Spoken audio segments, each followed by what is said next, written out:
Magandang umaga, Ma'am Pacquiao. Ako po ay si Generals P. Bacos Jr. at ngayon po ay magtatalakay po ako sa paksa na Aralin 15 na ang titulo ay Hakbang sa Pananaliksik, Pagsasaayos ng Dokumentasyon tungo sa Presentasyon at Interpretasyon ng Pag-aaral.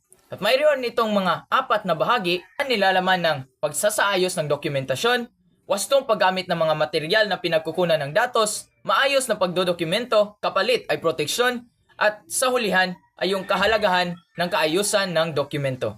Kaya anong hinihintay natin? Magtatalakay na tayo at matuto.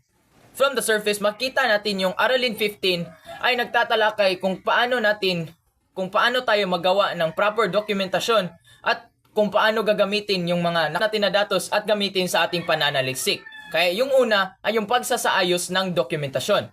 Mahalaga ang maayos na pag-ayos ng mga dokumento upang madaling maghanap ang mga impormasyon at maiwasan ang kalituhan sa mga datos na ginagamit. At yung pangalawa ay yung wastong paggamit ng mga material na pinagkukunan ng datos. Dapat gamitin ng tama ang mga sanggunian tulad ng aklat, artikulo at makapagtiwalaang website upang matiyak na tama ang makapagtiwalaan ang impormasyon na ginamit. Pumunta tayo sa mga wastong mga sources gaya ng education websites, government websites at yung website na makapagtiwalaan sa lahat. Kasi yung impormasyon na nakalap mo, na ginagamit mo sa mga purpose gaya ng mga pananaliksik ay dapat itong 100% accurate at hindi haka-haka lang. Kaya dapat tayong mamili ng mga sources gaya ng pangunahing sanggunian, sekundaryang sanggunian at yung internet. Dapat tayong marunong pumunta sa mga dapat nating gagamitin na sources para igamit sa ating pananaliksik. At yung pangatlo ay maayos na pagdodokumento, ang kapalit ay proteksyon. Ang tamang pagdodokumento ng mga impormasyon ay nagbibigay ng proteksyon sa mananaliksik dahil pinapakita nito kung saan nanggaling ang datos at nakaliwas ito sa plagiarismo. Yung una ay dapat natin ingatan yung dokumento at may proseso sa pagkuha ng mga dokumento gaya ng formats, magamit tayo ng Word or Excel para pagkuha ng mga datos sa ating pananaliksik. At yung katatlo ay sinupin ang iba't ibang mga dokumento.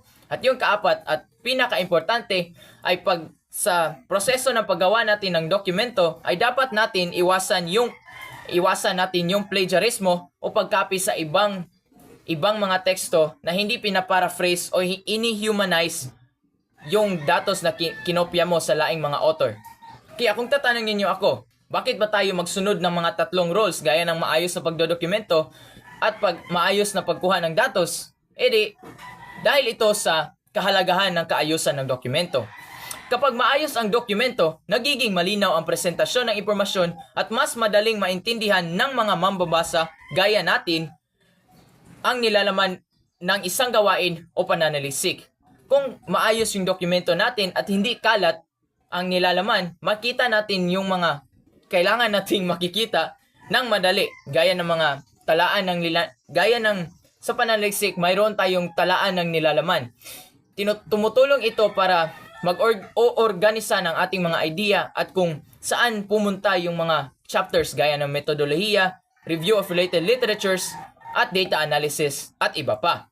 Sa kabuuan, ang maayos na dokumentasyon at wastong paggamit ng mga sanggunian ay mahalaga upang maging organisado, malinaw at mapagkatiwalaan ang anumang gawain o pananaliksik na gagawin natin bilang isang mag-aaral.